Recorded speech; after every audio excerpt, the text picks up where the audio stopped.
Hay una foto que le robaba a Fontevecchia por un poco de vago, por no ponerme a hacer lo que hicieron ellos, que componiendo dos fotos, viendo cómo estaba el Salón de las Naciones Unidas cuando habló Lula, y me parece bien la elección de Lula, porque es el país vecino con el cual Argentina debería compararse. No, no vamos a decir compararlos cuando habla, por ejemplo, Trump, porque obviamente Trump tiene otra repercusión. Entonces, lo buscamos contra alguien de la región.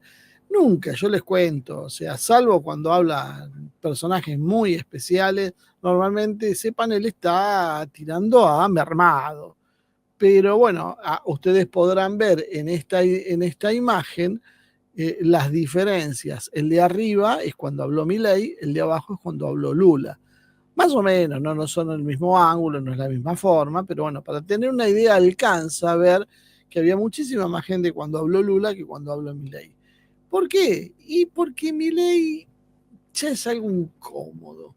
Porque Milei se sigue presentando como un fenómeno, pero ya no lo es. Y muchos de los que lo aplaudían hace unos meses, hace un año atrás, hoy empiezan a frenarse, dicen paremos, porque este muchacho va al desastre, porque los números ya son indisimulables y nadie empieza a quedar pegado. Yo recuerdo mucho youtuber español, Rayo, era uno, por ejemplo, Bisner era otro, que hablaban maravillas del programa económico de Milei y la motosierra, y uno hay veces, cuando ve ese tipo de cosas, uno dice, que poco conocen, ¿no? Y a veces, es más, yo me quedaba pensando, digo, cuando yo hablo de otros países, ¿pasará lo mismo? La gente de ese país dirá, ¿y este qué está diciendo? No tiene idea de lo que pasa, porque pasaba eso realmente. Cualquier argentino medianamente informado sabía que esto conducía al desastre. Y ellos lo festejaban como grandes cuestiones. Pero bueno, Milei se volvió a presentar ahora reafirmando su posición. Él es el Trump de Sudamérica, ¿no? Lástima que su política va opuesta a la que hace Trump. Un poco el título de hoy fue medio clickbait, la verdad. Fue malintencionado, diciendo que lo desafía el león.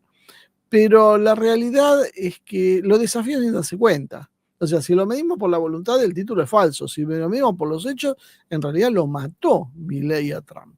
El único problema es que Milei no se dio cuenta, o no sé si es peor, Milei no le importa.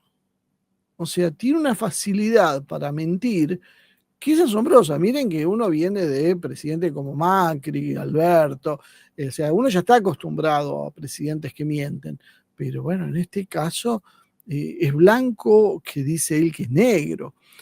Él se presentó como básicamente como el sucesor, el socio de Trump en la región, y la verdad hace lo contrario a lo que hace Trump. Y no porque a mí se me ocurra, ni porque esté bien o mal, cada uno después elija lo que quiera, pero eso es un dato incontrastable, que Trump impulsa el proteccionismo, impulsa los aranceles, los subsidios industriales, el reshoring de las cadenas de valor y el fortalecimiento del empleo interno. Exactamente lo opuesto a lo que hizo Milei. Milei abrió las importaciones, redujo los aranceles, destruyó las pymes, cae la producción industrial, y uno dice, a ver, ¿qué parte me perdí? Cuando Milei está aplaudiéndolo a Trump por reestructurar la forma en que se comercia en el mundo, pero si es exactamente lo opuesto a lo que él dijo, si él se le pasó hablando pestes toda la vida del proteccionismo y ahora está asociado a un gobierno que es el más proteccionista, no sé si de la historia de Estados Unidos, pero por lo menos de las últimas décadas, seguro. Con la Argentina de Milei se pierden empleos, la capacidad instalada está en mínimos desde la pandemia. Y Trump, como ejemplo, cuando se dio cuenta que las ideas de Elon Musk le traían problemas, porque estaba echando gente que se quejaba porque perdía su trabajo, que en definitiva toda esa reorganización del Estado no estaba funcionando como él pretendía, simplemente lo echó a Trump, lo echó a Musk. Expulsó al que estaba echando gente. Y Milei, por otro lado, está a su lado, jactándose de la motosierra. Es un poco esquizofrénico. Uno no termina de entender, pero ¿qué es lo que está pasando? O sea, ¿cómo entendemos que este tipo que dice que hay que achicar el Estado y cortar todo, aplaude a este otro y lo pone como ejemplo, que es exactamente lo contrario? Milei además tiene otro defecto, que es, él sale fuera de la arena. Él no tiene nada que ver con nada, él es un marcianito que bajó de un plato volador, aterrizó en la Casa Rosada y desde ahí se presenta como un outsider víctima de las circunstancias, pero se olvida que tiene 2 años casi. ¿Cuánto lleva de presidente? Pues anda por ahí, un poquito menos. ¿Qué hizo Milei en este tiempo? Aparte de quejarse y demostrarse que combate a la casta política. Y la verdad, uno hace un gran esfuerzo y no encuentran que está combatiendo a la casta política, porque la casta política tiene exactamente los mismos privilegios que tuvo siempre, tiene la misma cantidad de asesores que tuvieron siempre, tiene las mismas secretarías de género que tuvieron siempre, porque lo único que hizo como medida ruidosa fue bajar el Ministerio de Género a ser secretaría. Nada más, después no tocó más nada. Después todo siguió igual, inclusive hasta los contratos los mantuvo. Entonces, ¿por qué Milei ataca a los políticos y él se considera que es algo distinto? Porque es parte de ese acting que hace Milei. Él dice una cosa, hace otra, y la gente lo aplaude por lo que dice, los que lo aplauden, ¿no? Y en el exterior muchos le creen lo que dice, pero esto se contradice constantemente con lo que él hace en realidad. Y por eso veíamos esa foto con el auditorio de la ONU vacío y otra vez el maquillaje de lo que no es. El presidente habló, fue un éxito a las Naciones Unidas y uno mira eso y ve que realmente había bastante poco interés en escuchar lo que iba a decir. Entonces, lejos de ser el fenómeno mundial, hoy ya no es una novedad Milei en el mundo. Dijo además, entre otras cosas, que sacrificar el futuro en el altar del presente es lo que están haciendo los políticos. Pero en realidad, él acusa a los políticos de endeudarse para ganar elecciones, de hacer un gasto irresponsable. ¿Y qué es lo que está haciendo él? Quemando las reservas del Banco Central, bajando las retenciones,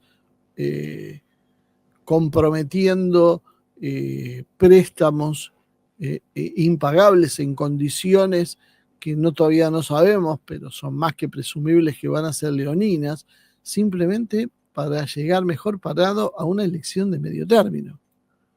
¿Qué es lo que está criticando el presidente? Sí, es básicamente lo que está haciendo él.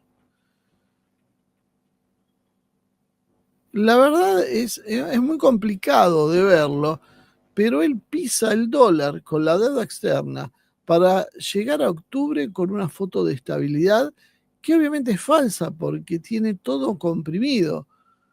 La baja temporaria de las retenciones creo que es la mayor muestra de lo que ha hecho.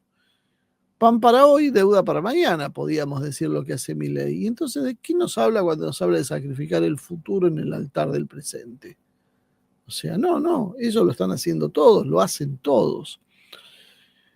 Y esa historia de tenemos que prepararnos para el futuro, la han hecho cada vez que intentaron hacer un plan de ajuste, sea el gobierno que sea, nos hablaron de pensar en el futuro. Y si hay algo que no hacen nuestros políticos es pensar en el futuro. Trump además contrasta con Milei pese a los elogios de Milei, porque Milei llegó a decir que él comparte la política de defensa del entramado industrial. La política de defensa del entramado industrial de Milei es cero. No existe. Pero no es solo que no existe, es que no les interesa que exista. O sea, tienen como objetivo, literalmente, desindustrializar el país. Entonces, ¿qué es lo que está viendo en Trump que que nos podía explicar el presidente qué es lo que él admira de Trump, porque no lo entendemos. ¿A quién tenemos que admirar? ¿A lo que hace Trump o lo que hace Milei? Según el propio Milei. Porque si admiramos lo que hace Trump, lo que hace Milei es lo contrario.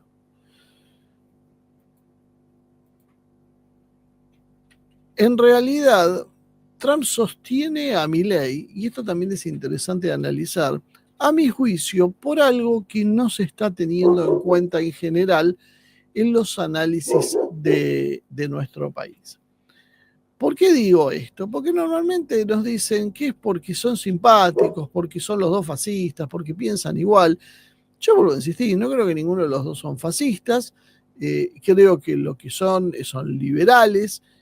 Milei es una especie de anarco liberal, pero reconvertido ahora en alguien más de la casta, pegado a las multinacionales, sobre todo a las organizaciones de las finanzas, básicamente lo que antes conocíamos como fondos de especulación. Eso es básicamente lo que es Milei.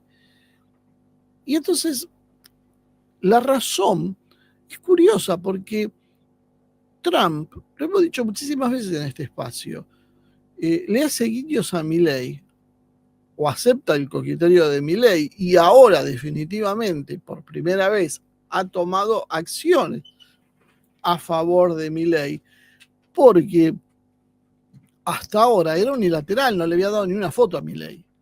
Ahora sí realmente le tiró una soga. Todavía los dólares no lo vimos, pero por lo menos en estas circunstancias, las declaraciones que hizo él y el secretario del Tesoro Bessent son indudablemente un espaldarazo, que es lo que ha dado vuelta a la reacción de los mercados. Que entre paréntesis les cuento que el dólar MEP creo que ya subió nuevamente. O sea que toda la Argentina es muy efímero. Ahora después cuando hablemos del tema de las retenciones vamos a explicar qué es lo que puede estar pasando. Aquí el problema es entender, primero, cuál es la prioridad de Trump. La prioridad de Trump no es luchar contra China, no es luchar contra Rusia. La prioridad de Trump es luchar contra sus enemigos internos. Trump tiene como objetivo, MAGA tiene como objetivo, la mitad de Estados Unidos tiene como objetivo la otra mitad de los Estados Unidos. Eso es así, el peor enemigo para Trump es Biden, no es Putin, no es Xi Jinping. De hecho, no habla tan mal de nadie como habla mal de Biden. Y eso tiene una explicación, porque los demócratas son los que lo quisieron encarcelar, los demócratas son los que lo han perseguido, los demócratas son los que lo sacaron del poder, y Trump los tiene como enemigos. O sea, la cruzada de Trump es para cambiar internamente a los Estados Unidos. Entonces, hay una red de poder de Estados Unidos en nuestra región, en Iberoamérica, que existe, que es muy firme, que es muy fuerte. No hay un país en la región, tal vez con la excepción de Venezuela, que podamos decir que no es pro-estadounidense. Olvídense de Chile, de Boric, o el propio Petro en Colombia, o Lula en Brasil. Todos responden a Estados Unidos, con mayor o menor intensidad, con un poco más de dignidad, con menos dignidad, con un poco de resistencia, pero nadie se puede enfrentar a Estados Unidos, tiene la voluntad de enfrentarse abiertamente, vuelvo a decir, con la excepción de Venezuela, que también tiene algunas cositas para explicar, como por ejemplo el tema del petróleo y las negociaciones, pero dentro de todo es el que tiene una posición mucho más soberana. Sin embargo, en el resto de Sudamérica esto no se ve. Entonces, es importante que dejemos en claro esto. La red de poder de Estados Unidos en Iberoamérica existe, está articulada, responde a los demócratas principalmente y a la tradicional de los republicanos, aunque no al trumpismo. Y esta es la clave. Estados Unidos tiene poder, pero un sector de Estados Unidos, no Trump. Trump tiene un problema en nuestra región porque no le responden, porque muchos de los presidentes de izquierda de la región, en realidad son presidentes que se sienten cómodos con un gobierno como el de Biden. No son gobiernos revolucionarios, no son gobiernos antisistema, no son gobiernos antiestadounidenses, son simplemente gobiernos con una retórica woke y nada más que eso. Poco, algún atisbo de alguna cuestión nacional que no termina en general de prosperar demasiado. Y el único colgado que queda del otro, ¿quién es? Milei. Estados Unidos tiene una red, como decíamos, de embajadas, pero el poder también lo expresan a través de las ONG, los think tanks, las organizaciones multilaterales, que todas estas están vinculadas con los partidos políticos locales, con los vínculos del sistema de cada uno de nuestros países, pero no con MAGA. O sea, MAGA, Make America Great Again, el sector que lleva a Trump a la presidencia, no es el sector que tiene incidencia sobre nuestra región. Acá en la Argentina es muy raro encontrar a alguien que adscriba a MAGA seriamente. Básicamente, todo partido político se alinea con los demócratas. Milei es el único que le da esa lealtad abierta. Por lo tanto, Estados Unidos con Trump, o sea, Trump presidente, lo necesita como un símbolo de no tener tanto aislamiento. Porque si ustedes lo piensan bien, China y Rusia son de alguna manera rivales. En general los países del sur global se sienten relativamente incómodos con Estados Unidos. La India cada vez tiene más problemas. En Europa no lo miran con simpatía a Trump, porque precisamente juegan con los demócratas. El Reino Unido pasa lo mismo. Trump está bastante en soledad. Y los pocos que tiene para tratar de torcer la tendencia, y el único lugar donde él podría sostenerse, podía ser en la Argentina. Es el único pivot sobre donde anclarse Trump y tratar de sostener la embestida demócrata en la región que la encabeza Lula y el resto de los países de Sudamérica. Esos países son los que tienen la posición contra Trump, no contra Estados Unidos. Insisto con esto porque esto es clave. Si nosotros no entendemos esta diferencia, entramos en una especie de generalización que nos impide ver correctamente qué es lo que está pasando. Entonces, para Trump, es importante mantener un alfil, aunque sea debilitado, aunque sea un inoperante, aunque sea alguien ridículo, pero en realidad es lo único que tiene. Y bueno, por lo menos como símbolo servirá hasta que consigan reemplazarlo por alguna otra cosa. Por eso hemos especulado si Villarroel le servía, por lo visto, alguna evaluación interna del gobierno de Estados Unidos de Trump ha llegado a la conclusión, parecería que no, y que es preferible intentar sostener a Milei, excepto que en realidad todo esto lo que quiere hacer es anudar acuerdos para en realidad controlar al próximo gobierno y diciendo, bueno, Milei ya está. Pero por ahora parecería que no, que están haciendo un último intento de sostenerlo a Milei, por lo menos hasta las elecciones. Porque Bessent ha hecho algunas declaraciones que también son muy curiosas. El salvataje de los 20.000 millones de dólares que anunció el secretario del Tesoro, él mismo lo dijo, está atado a las políticas argentinas, es decir, al resultado de octubre y a las condiciones que hay. No lo dijo tan, podríamos decir, explícitamente. Bueno, si Milei gana bien, si no pierde no le damos un peso. Pero la realidad es que lo condicionó con lo que dijo. No puede desconocer que a menos de un mes de las elecciones, que extrañamente, pues tampoco debería ser así, van a determinar la popularidad del gobierno, esto sea un condicionamiento.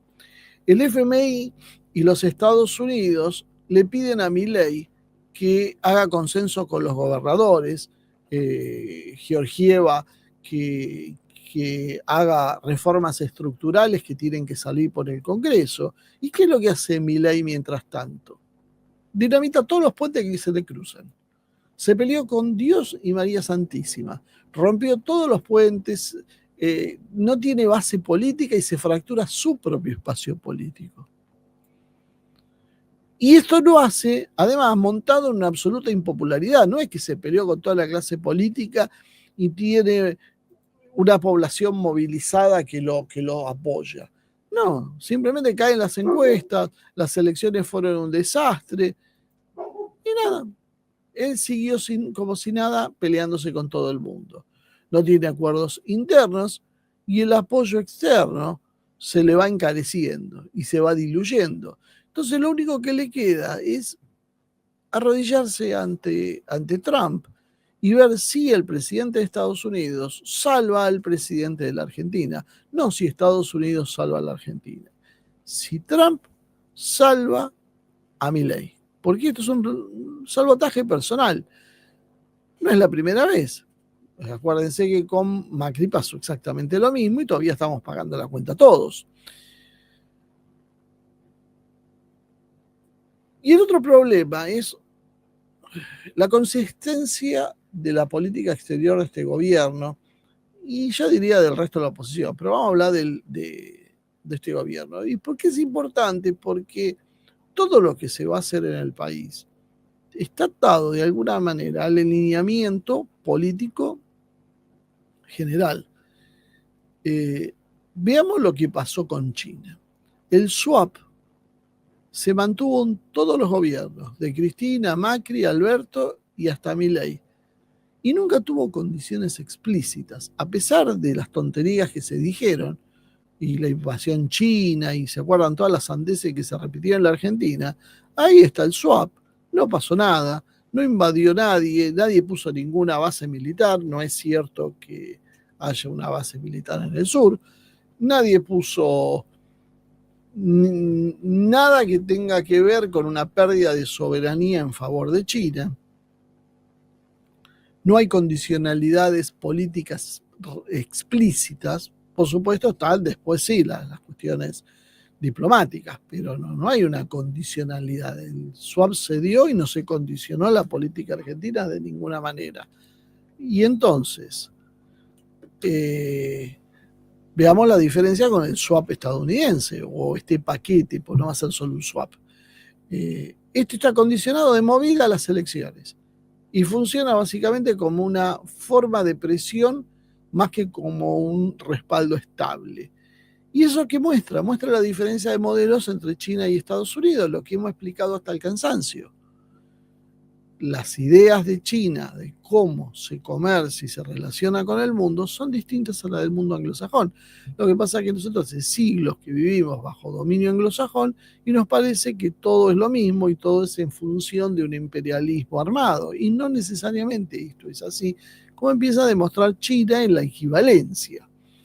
La economía real argentina se encamina al fracaso. Hay aproximadamente, se cree, porque tampoco es mucho para confiar en los datos, más de 17.000 pequeñas y medianas empresas que cerraron desde la asunción de Milei. Fíjense qué contraste con lo que quiere hacer Trump. Ha caído un 10% la actividad industrial del 2024, que ya venía estrangulada. Tiene una acumulación negativa en el 2025, pero se perdieron 40.000 empleos industriales.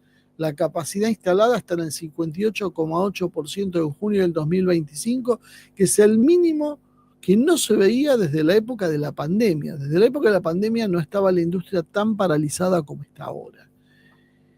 Este es el modelo Trump aplicado en la Argentina.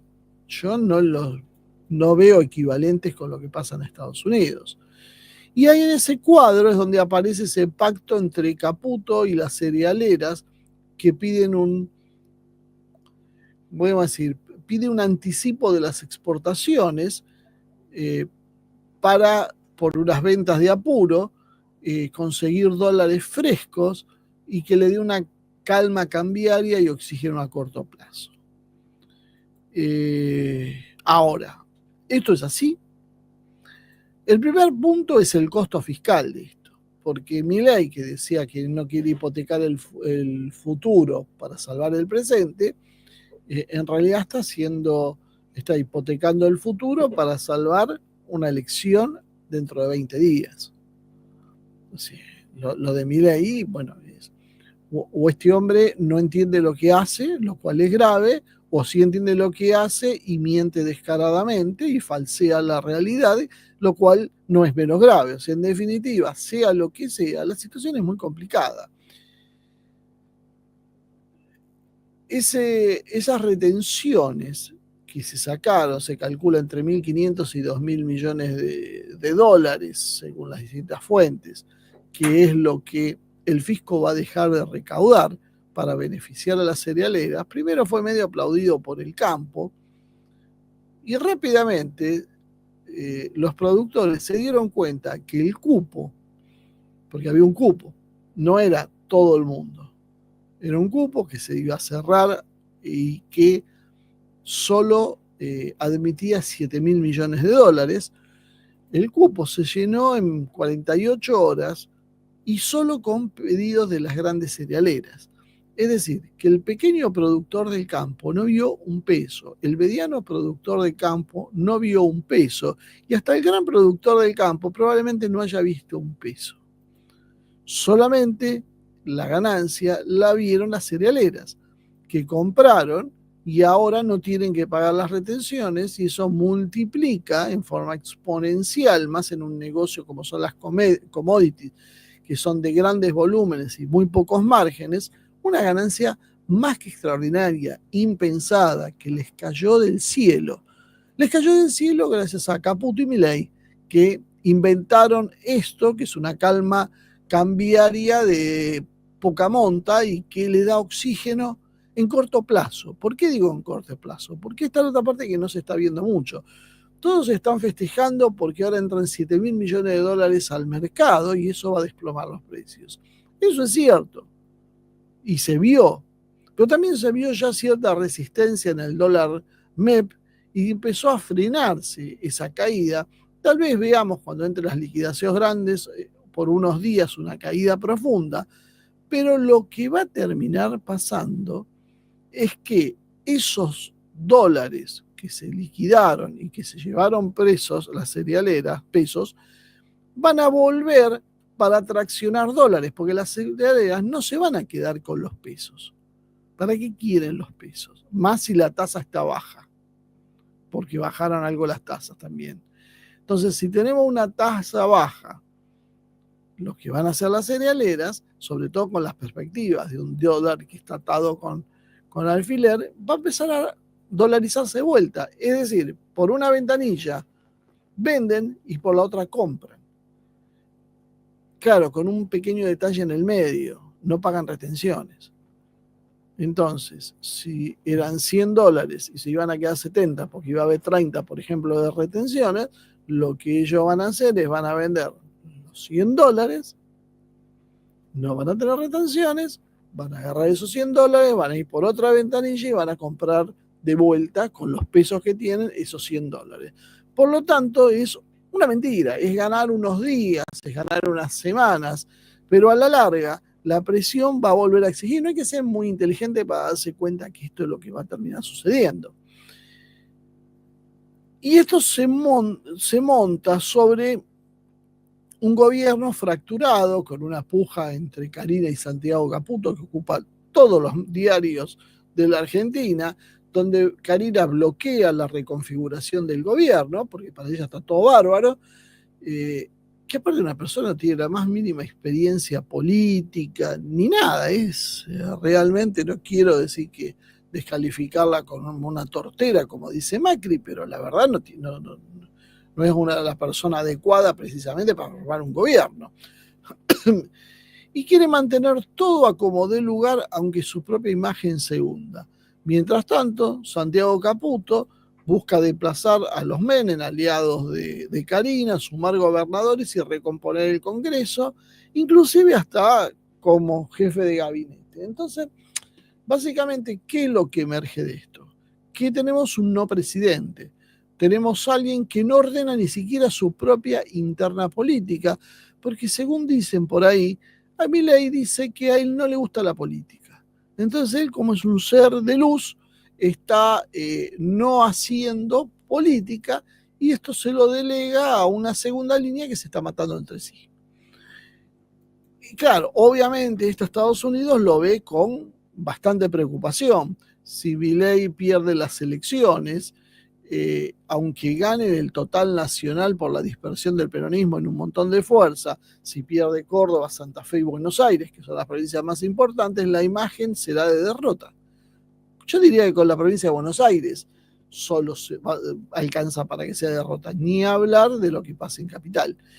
Y el problema es que en Estados Unidos algunos no quieren ver un titular que diga que regresan los peronistas, aunque los que conocen un poquito el paño saben que los peronistas se fueron del poder hace muchísimos años, y lo que hay son una especie de ocupas que ocupan precisamente el sello del Partido Justicialista, pero las ideas poco las representan. Entonces, en Washington están intranquilos. Y esto se da en una especie de tormenta, no diría perfecta, porque lo digo siempre, pero la verdad es una tormenta perfecta otra vez. Se da mientras Estados Unidos sufre un profundo declive estructural, y curiosamente Milei va a refugiarse al país con el declive estructural más importante de las últimas décadas. Hay una deuda nacional de Estados Unidos mayor al 35 a 35 billones de dólares, lo que equivale a más del 120% del PBI estadounidense. Solo genera de intereses, y eso que los estadounidenses pagan unas tasas de intereses muchísimo más bajas que la nuestra, porque se supone para el mundo financiero que es el lugar más seguro del mundo, por lo tanto no hay que pagar ningún tipo de compensación extra, o sea, una forma de estafarnos a nosotros. Gastan $1 billón al año en intereses, más de $1 billón al año de intereses. O sea, todo el mundo se horroriza por el presupuesto militar de Estados Unidos, que equivale a todo el resto de la humanidad junta y qué sé yo. Bueno, el gasto en intereses de la deuda es igual. Y desde que Estados Unidos abandona el patrón oro en 1971, con cada crisis que se fue dando, sobre todo la de 2008 y la de 2020, ¿qué se hizo? Se resolvió con más y más deuda. Hoy el dólar es básicamente una moneda de reserva, y el 25 al 26% de esos dólares están en manos extranjeras, lo que revela una vulnerabilidad de los Estados Unidos. China, Japón y el Reino Unido son de los principales tenedores, aunque China ha venido reduciendo su exposición y hoy se calcula que tiene unos 700.000 millones de dólares apenas, digo apenas porque ha tenido muchísimo más, y China se mueve hacia el oro y hacia los recursos para volcar sus excedentes comerciales. Y es muy gracioso ver en el medio de esos números de Estados Unidos cómo Milei aplaude el gasto, la lucha contra el gasto descontrolado, y recomienda la motosierra. No parecería que Milei se dé cuenta que Trump no está usando la motosierra.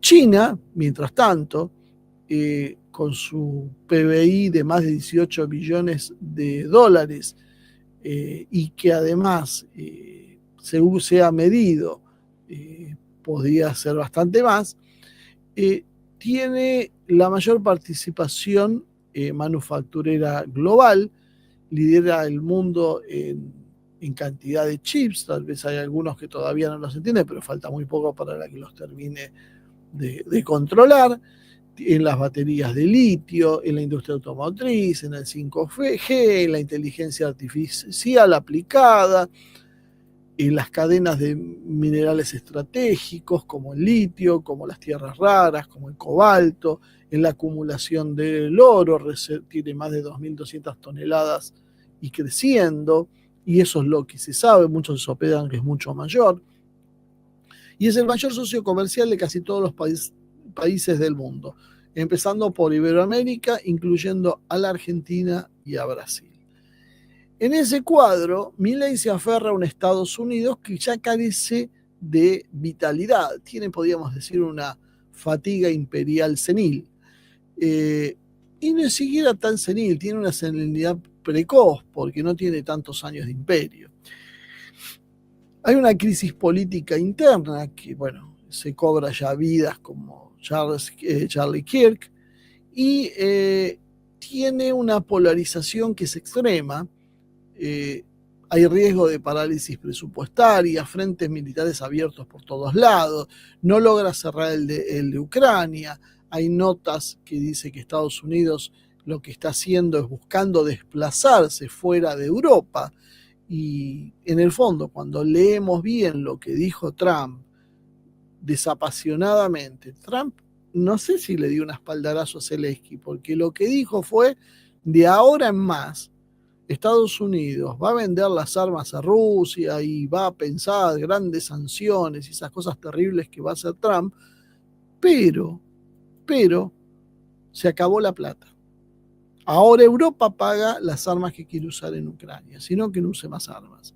Y soldados no hay, no solo no hay, sino que se van a ir de donde están. Hay varias notas de Foreign Affairs, por ejemplo, hablando de cómo Estados Unidos está desmovilizando las tropas en Europa y va tratando de ocupar algunos otros huecos que son más prioritarios. Por lo tanto, en realidad lo que está haciendo no es un gesto que Europa debería festejar mucho, porque lo que le está diciendo Europa es, miren que están solos con Rusia. Yo si quieren les vendo armas, pero las tienen que pagar. Y ustedes no sé si tienen una economía para pagarlo. Y además no comercien con Rusia. Que lo poco que ayuda a mantener en pie la energía es lo que están contrabandeándose con Rusia. El problema de Israel, que nunca se termina de resolver y amenaza cada vez con hacerse más crítico, y el problema de la contención en China, de China en Asia-Pacífico, que hoy casi es utópica. Básicamente tenemos una credibilidad erosionada también por la incautación de los activos rusos, esos 300.000 millones de dólares que incautó Estados Unidos con la Unión Europea, fueron un enorme golpe e hizo que países como la propia China digan nada de andar teniendo dólares en los bancos occidentales porque después nos va a pasar lo que le pasa a Rusia. Entonces hay un drenaje constante de fondos. Milei se muestra entonces en esta situación como el socio más alineado con los Estados Unidos en décadas, sino en la historia de la Argentina, más que Macri inclusive. Y lo hace en el contexto más desfavorable que uno puede imaginar. Y el salvataje de 20.000 millones de dólares llegará, si es que llega, después de octubre y condicionado. Porque además tampoco van a llegar 20.000 millones de dólares, van a empezar llegando partidas de 1.000, 2.000, 3.000 millones de dólares condicionadas a resultados. Ya sabemos cómo es este juego. No se sabe qué es lo que va a pedir Estados Unidos a cambio, pero dado los antecedentes anteriores, los resultados no son buenos. Después del 2018, Argentina tiene una crisis de deuda y desequilibrio mayor que antes. Entonces, estos planes de salvataje en realidad son siempre un salvavidas de plomo. El apoyo viene de la mano de exigencias de reformas estructurales, apertura de sectores energéticos, privatizaciones y concesiones en materia de política exterior, es decir, un empeoramiento de las capacidades que tiene el Estado argentino para generar recursos, especialmente divisas. ¿Por qué? Porque eso es lo que precisamente se vienen a llevar los demás. Entonces te prestan 2 para sacarte 10. El pedido actual es interesante porque lo de eliminar retenciones al agro beneficia a los traders y a los competidores globales y no al país. Y esto ahora está causando, como decíamos, esa revuelta, esa molestia entre los productores que empiezan a darse cuenta de que nunca los iban a beneficiar con esto. Y un detalle más adicional. Parece que hay un pequeño problemita y si observan bien el último comunicado de Besen, entre las exigencias Dice que la Argentina no debe renunciar a las retenciones. Y uno diría, pero esta gente no era la aliada de la sociedad rural y era la que siempre peleaba porque no haya libre comercio y no haya retenciones. Bueno, claro, pero las cosas cambian y los intereses son los que mandan. En Estados Unidos esas retenciones tienen otro problema.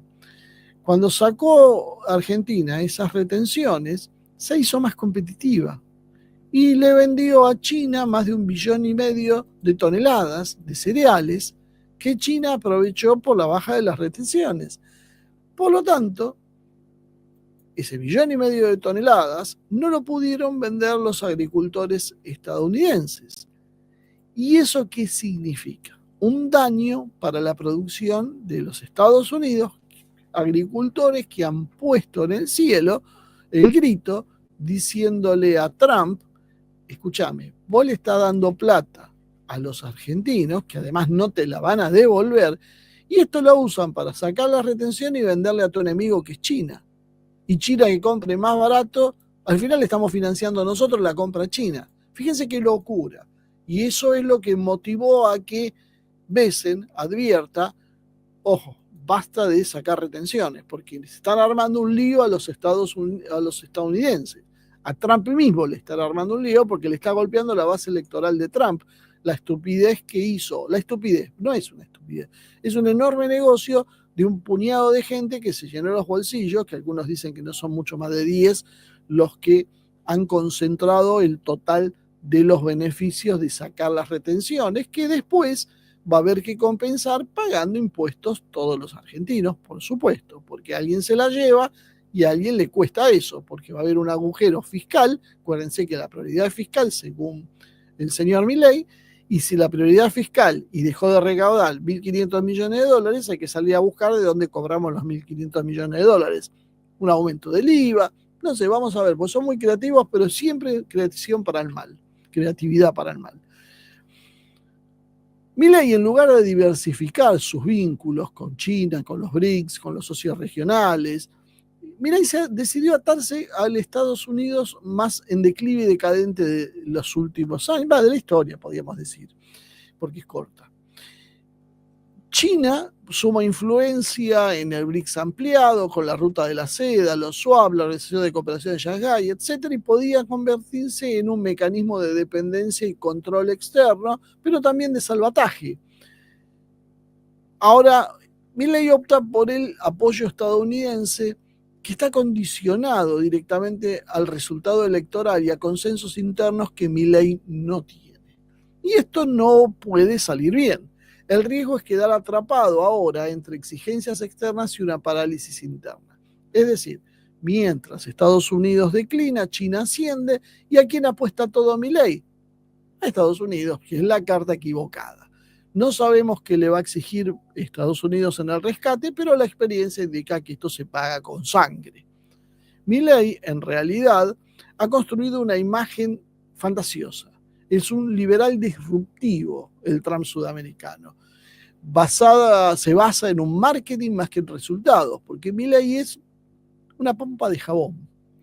Miente de una manera que es extraña, con una conciencia, o tal vez peor, se cree su propia fantasía y lo hace en una ONU con un montón de eslóganes atacando, como decíamos, a los periodistas, a los políticos, como si él fuera no sé qué, si él es el presidente y es un político por naturaleza. No tiene noción de geopolítica, se aferra a los Estados Unidos con esa deuda de 120% del PBI, más de $1 billón anuales, con intereses que superan el de defensa, ignora el ascenso de China, que es su principal socio comercial junto con Brasil, un país con el cual también se ha peleado, y ignora sobre todo el hecho que él mismo en algún momento dijo: qué bueno, China no te condiciona. Y él opta por Estados Unidos, que sí te condiciona. El swap de los 20.000 millones de dólares, además, parece que incluye líneas de financiamiento, acceso a dólares y compra de deuda en el mercado secundario. Todo dependiendo, por supuesto, que Milei gane ese 26 de octubre. Por lo tanto, como decíamos al principio, no es un rescate al país, es un rescate al presidente. Hay un paquete adicional con exenciones fiscales a exportadores de materias primas y promesas de inversiones de empresarios estadounidenses. Promesas de inversiones si gana Milei. Esperen tranquilito, pónganse cómodos. Solo si gana Milei puede ser que la inversión extranjera directa no siga en la franca caída. Recuerden que la inversión extranjera directa en la Argentina con Milei es la menor de la historia, por debajo de la de Cristina, Alberto y Macri, para que tengan una idea dónde está parado nuestro genio de las finanzas. Y hay un cambio de narrativa, porque hemos pasado de respaldar la economía a una guerra contra los especuladores, dijo Bessent. Y esto no es una frase tibia, y es una frase que preanuncia problemas. ¿Por qué? Porque están apostando a la caída del peronismo en la provincia de Buenos Aires. El peronismo, o esta mezcolanza que va bajo el sello del peronismo. Los especuladores básicamente operan como un enemigo externo para justificar el rescate. Eso también revela una debilidad, ¿no? Si el Tesoro promete derrotarlos, el Tesoro de los Estados Unidos, según Bessent, que fue el que calificó de guerra a los especuladores esto que está pasando, porque según él estaba todo bien, y fueron de golpe los especuladores que un día le dijeron a Milei, bueno, ya está, parece que se sorprendieron que en el mundo existan especuladores, deberían saberlo, ¿no? Sobre todo Milei, sobre todo Caputo, que viene del riñón de los especuladores, han prometido derrotarlos porque ¿qué otra explicación hay que no sea que ya olieron sangre? Hay un agujero de 20.000 millones de dólares. ¿Quién pone las manos en el fuego porque esto sea el agujero real? Y que esto después no implique otro paquete de ayuda de 30 o 40 mil millones de dólares adicionales, y unos tiempos después necesitemos otro, porque lo anterior no alcanzó, porque ya está la historia de siempre. ¿Cuántas veces se hicieron este tipo de paquetes y cuántas veces dieron resultado? Los ayudo con la respuesta. Ninguna vez dio resultado. Y a todo esto, la otra opción es que si Milei pierde el 26 en ese chantaje que someten al pueblo argentino, el paquete se desactiva. Entonces, ¿qué podemos imaginar el día 27 de octubre? Histeria financiera, desplome del verbal y corrida del peso. La hipótesis entonces, ¿cuál sería? Que este plan podría terminar en una dolarización forzada que se presenta como una defensa frente a los especuladores. Ahí me imagino que Milei, para dolarizar la economía del país, pretenderá el apoyo del Congreso, o lo pretenderá cerrar como se está diciendo que quiere hacer Milei y su entorno presidencial. La supuesta estabilidad del dólar, en realidad, se va a pagar con deuda y sacrificio de futuro. La economía real muestra la factura, mientras el gobierno está paralizado en su interna Karina versus Santiago. Y alguno me preguntará, ¿y la oposición? Porque en definitiva, si la oposición se planta, no podría hacer nada de lo que quiere hacer Milei, dado que no podía pasar nada por el Congreso. Bueno, por ahora la oposición duerme la siesta. Aunque da unos signos de estar desperezándose. Ya abrió un ojo. ¿Y por qué lo está haciendo? Porque se dio cuenta que Milei se hunde. Se dio cuenta que es hora de asaltar la fortaleza debilitada. Y luego, cuando lleguen al poder, como ya sucedió con Mauricio Macri, harán lo mismo, convalidarán lo que hoy critican.